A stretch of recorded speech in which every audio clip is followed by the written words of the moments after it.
trying with Choco Biscuit. Tikman na natin!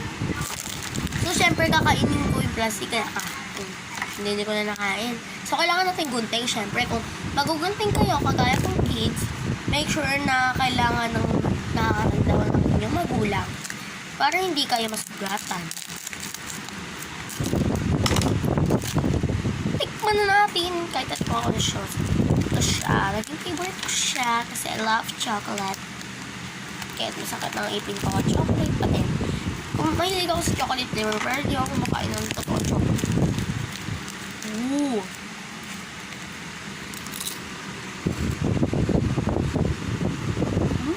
Lama.